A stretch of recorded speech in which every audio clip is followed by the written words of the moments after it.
बच्चों अब हमारे पास इस वीडियो में है chapter 3 pair of linear equation two variable का मस्ट टू डू पार्ट। मतलब मस्ट टू डू का मतलब है बहुत ज़रूरी है करना। ये कोरोना पैंडेमिक की वजह से जो बच्चों की पढ़ाई प्रॉपर नहीं हो पाई है, स्कूल से अच्छा सपोर्ट नहीं मिल पाया है, उनके लिए बहुत ज़रूरी है must to do part class 10 chapter 3 a pair of linear equation two variable करना। तो बच्चों नाम से आपको पता चल रहा है कि मस्ट टू डू का मतलब भी होता है वो बहुत ज़रूरी है करना। तो ज़्यादा टाइम ना वेस्ट करके हम ये शुरू करते हैं क्वेश्चन को। मार्क एकेडमी पर आपका बहुत बहुत स्वागत है बच्चों। आइए देखते हैं क्या क्वेश्चन है। फॉर व्हाट वैल्यू ऑफ के की किन वैल्यू के लिए the equation this and this represent coincident line, यानी कोइंसिडेंट लाइन को रिप्रेजेंट करते हैं के की किस वैल्यू के लिए। तो बच्चों कोइंसिडेंट लाइन कौन सी होती हैं, जिन्हें हम देखिए ये एक लाइन है और उसके ऊपर दूसरी लाइन हो अगर, तो इसे कहते हैं कोइंसिडेंट लाइन। तो कोइंसिडेंट लाइन के लिए कंडीशन होती है a1/a2 is equal to b1/b2 is equal to c1/c2।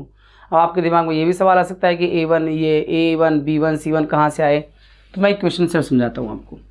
ये हमारे पास इक्वेशन है 3x - y + 8 is equal to 0। दूसरा है 6x - ky, और ये 16 को हम लेफ्ट में ले आएंगे तो +16 हो जाएगा इज इक्वल टू 0। यहाँ देखो बच्चों ये x का कॉफिशिएंट ये a1 होता है, y का कॉफिशिएंट b1 और कांस्टेंट टर्म c1। यहाँ भी ये a1, ये y का कॉफिशिएंट मतलब y के साथ मल्टीप्लाई में जो है इसे a2, ये b2 और ये c2।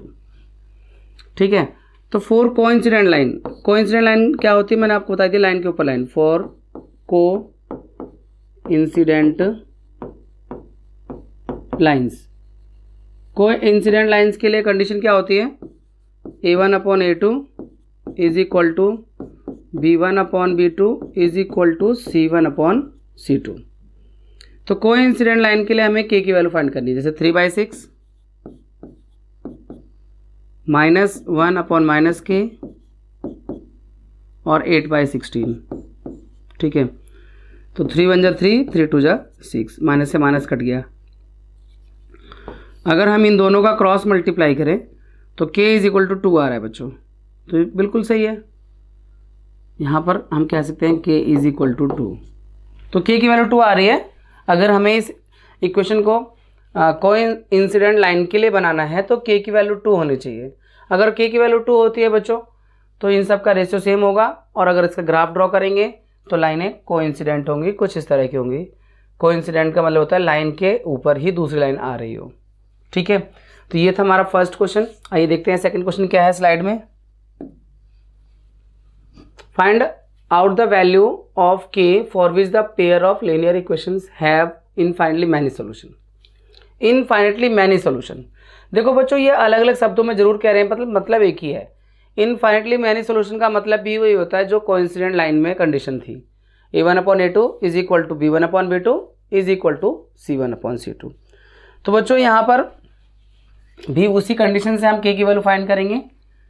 यहाँ c1 और ये जो c2 है ये राइट में लिखे हुए हैं तो कोई प्रॉब्लम नहीं है, दोनों राइट में है तो प्रॉब्लम नहीं है, क्योंकि साइन की प्रॉब्लम तब नहीं आएगी अगर एक राइट में और एक लेफ्ट में होगा, तब प्रॉब्लम आएगी।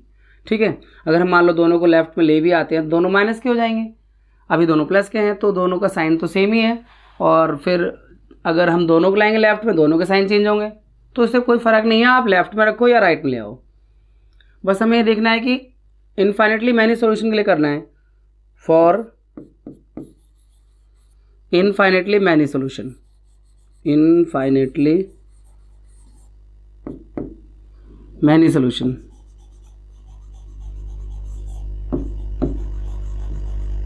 कंडीशन वही है a1/a2 is equal to b1/b2 is equal to c1/c2। बहुत सारे बच्चे ना x को भी गिन लेते हैं a1 में या y को b1 में गिन लेते हैं, नहीं बिल्कुल नहीं, उसके साथ जो मल्टीप्लाई में है वो,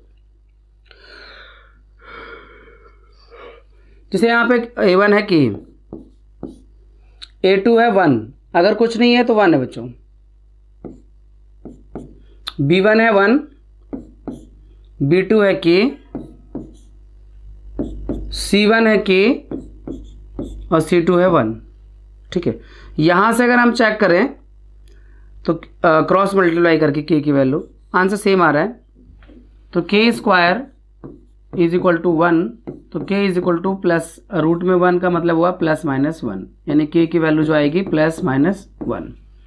प्लस 1 भी हो जाएगा और माइनस 1 भी हो जाएगा, दोनों के लिए ट्रू है बच्चों, ठीक है ना। तो k की वैल्यू अगर प्लस 1 लेते हैं या माइनस 1 लेते हैं तो इस इक्वेशन के इनफाइनेटली मैनी सॉल्यूशन होंगे। तो ये इसका आंसर हो गया, दिस इज योर आंसर। तो ये था आपके पास सेकेंड क्वेश्चन। नेक्स्ट क्वेश्चन देखते हैं स्लाइड में। For which value of k the pair of linear equation have unique solution. अब यूनिक सॉल्यूशन के लिए क्या कंडीशन होती है, ये लाइनें कैसी होती हैं, यूनिक सॉल्यूशन की लाइनें इंटरसेक्टिंग होती हैं। ये एक लाइन है और दूसरी लाइन ये है, तो ये दोनों लाइनें एक दूसरे को इंटरसेक्ट कर रही है, इसे हम कंसिस्टेंट भी कहते हैं, इंटरसेक्टिंग भी कहते हैं, यूनिक सॉल्यूशन भी कहते हैं। तो इसके लिए कंडीशन होती है a1/a2 नॉट इक्वल होना चाहिए b1/b2 के, ठीक है। तो अब a1/a2, यहाँ देखो a1 क्या है बच्चों, a1 है 3, b1 है 2, c1 है -5। यहाँ पर a2 है 1, b2 है -k और c2 है 2। दोनों राइट में चलेगा, दोनों लेफ्ट में आएंगे तब चलेगा, मतलब एक लेफ्ट में एक राइट में हो ऐसा नहीं चलता। तो for unique solution, for unique solution, अब यूनिक सॉल्यूशन के लिए क्या कंडीशन होती है बच्चों, आपको बता ही दिया वहाँ पर a1/a2 नॉट इक्वल b1/b2। तो 3/1 और नॉट इक्वल टू है b1/b2 मतलब 2/-k, 2/-k, ठीक है। क्रॉस मल्टीप्लाई कर दें तो -3k not equal to 2, k not equal to -2/3, मतलब k की वैल्यू -2/3 नहीं लेना है। इसके अलावा सारी वैल्यूज के लिए इसकी यूनिक सॉल्यूशन हो, एक्सेप्ट मतलब सिवाय, except k is equal to 2/3, all value of k will have unique solution, except k is equal to minus में 2/3, यानी k की वैल्यू -2/3 हो गई all real number, all real numbers, कुछ भी ले सकते हो आप k की वैल्यू, बस माइनस में 2/3 मत लेना।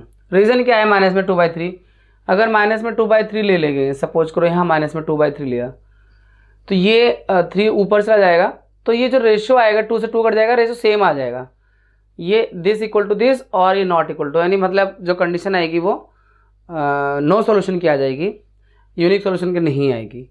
तो नो सॉल्यूशन कंडीशन नहीं लेना है आपको, यूनिक सॉल्यूशन के लिए आपको बस k की वैल्यू माइनस में 2/3 नहीं लेना। एक्सेप्ट का मतलब होता है सिवाय, सिवाय इसके आप ये नहीं लेंगे, ऑल रियल नंबर, सभी रियल नंबर होंगे और real number of k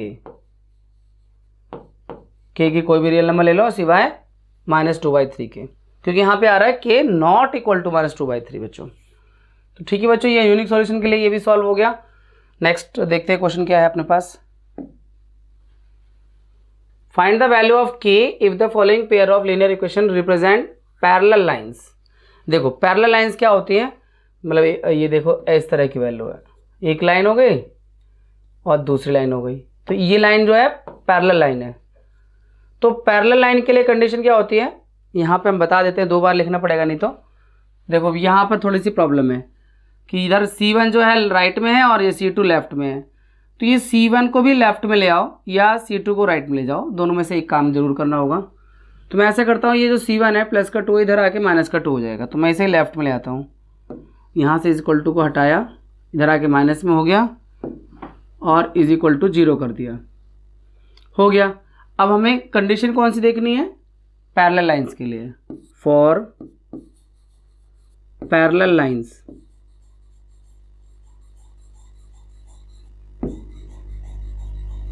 parallel lines के लिए क्या कंडीशन होनी चाहिए, a1/a2 is equal to b1/b2 but not equal to c1/c2, ये है पैरेलल की कंडीशन। हम इसे नो सॉल्यूशन भी कहते हैं, इनकंसिस्टेंट कंडीशन भी कहते हैं। तो यहाँ पर A1/A2 यानी 3/2, B1/B2 यानी 2/2k/5 और C1/C2 है -2/1। ठीक है, तो यहाँ पे दो आंसर आ रहे हैं, k क्या हो सकता है और k क्या नहीं हो सकता है। तो ये आप अगर इसका क्रॉस मल्टीप्लाई करेंगे तो ये आपका 4k इज इक्वल टू 15, तो k इज इक्वल टू 15/4, यानी k की वैल्यू 15/4 तो हो सकती है, बट क्या नहीं हो सकती वो भी आपको बता देते हैं। तो ये यहाँ पर क्रॉस मल्टीप्लाई इन दोनों का होगा,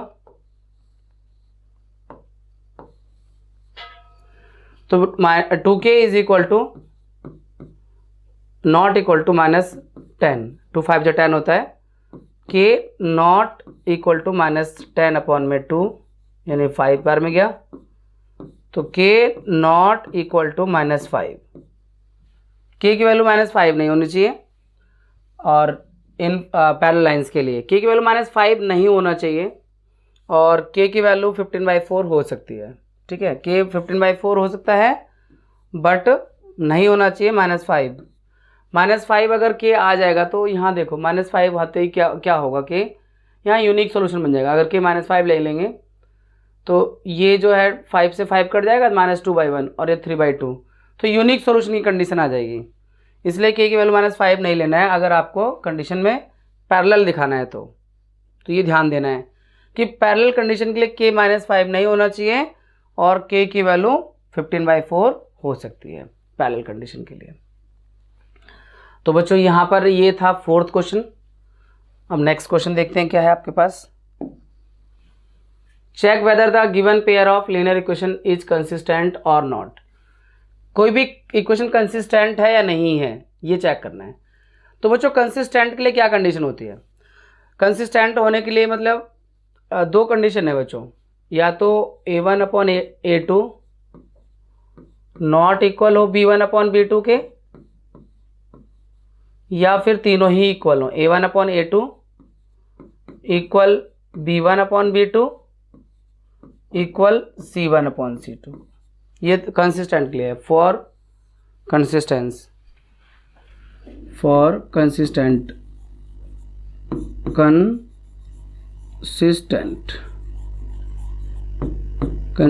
इक्वेशन।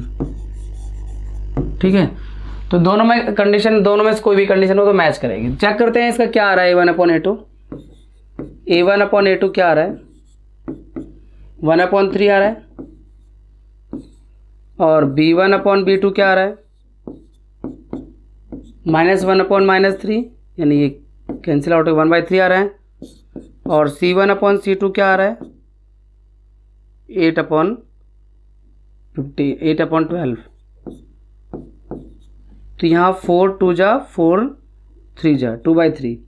यहाँ क्या कंडीशन आ रही है? A1/A2 चूंकि यानी बिकॉज A1/A2 इज इक्वल है B1/B2 के, बट नॉट इक्वल है C1/C2 के, सो दे आर नॉट कंसिस्टेंट। ये इक्वेशन कंसिस्टेंट नहीं है, दे आर नॉट कंसिस्टेंट।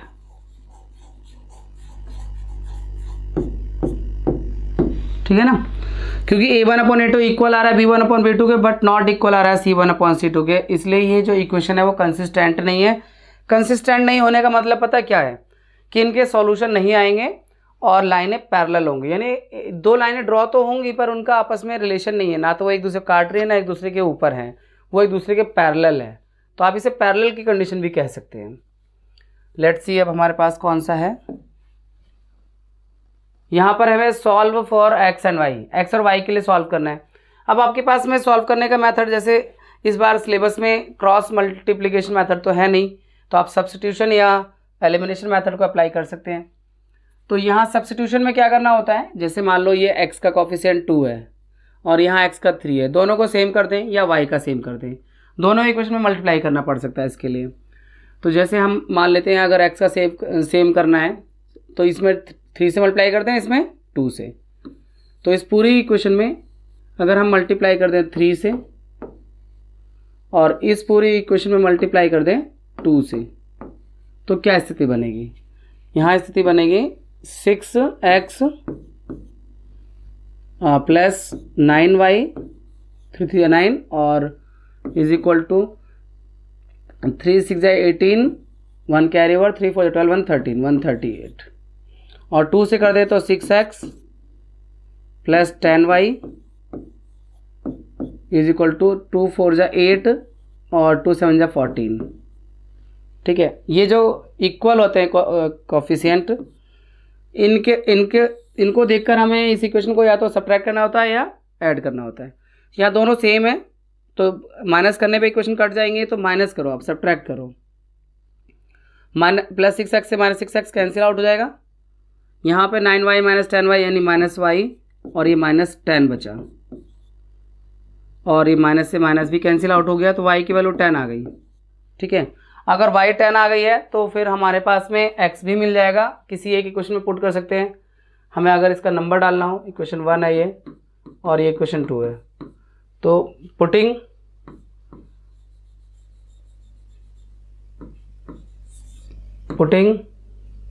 थोड़ा सा यहाँ पर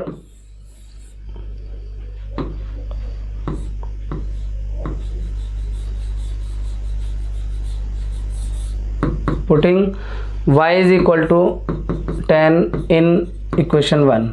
ठीक है, तो इक्वेशन 1 में अगर हम रखते हैं तो y की value 10, 2x plus 3 into 10 is equal to 46। तो 2x is equal to 46 minus 30, 3 10 30 होता है, तो 2x इज इक्वल टू 16, तो x इज इक्वल टू 16 अपॉन 2 दैट इज 8। तो x की वैल्यू 8 आई है बच्चों। 30 माइनस किया 16 आया, 2 से डिवाइड किया 8 आया, तो x की वैल्यू 8 होगी और y की वैल्यू 10 होगी। ये इस इक्वेशन का कंसिस्टेंट है, मतलब सॉल्यूशन है x और y की वैल्यू के लिए। आई थिंक ये लास्ट क्वेश्चन होना चाहिए। लेट्स सी कहीं अगला क्वेश्चन कोई है क्या? नहीं बच्चों, ये तो नेक्स्ट चैप्टर की स्लाइड है। तो ये वीडियो कंप्लीट हुआ आपका। अब हम नेक्स्ट वीडियो में आप देख ही रहोगे, आपके लिए क्वाड्रिक इक्वेशन लेके आ रहे हैं। 4th चैप्टर आपके लिए मस्ट टू डू का। तो चलिए मिलते हैं आपसे नेक्स्ट वीडियो में।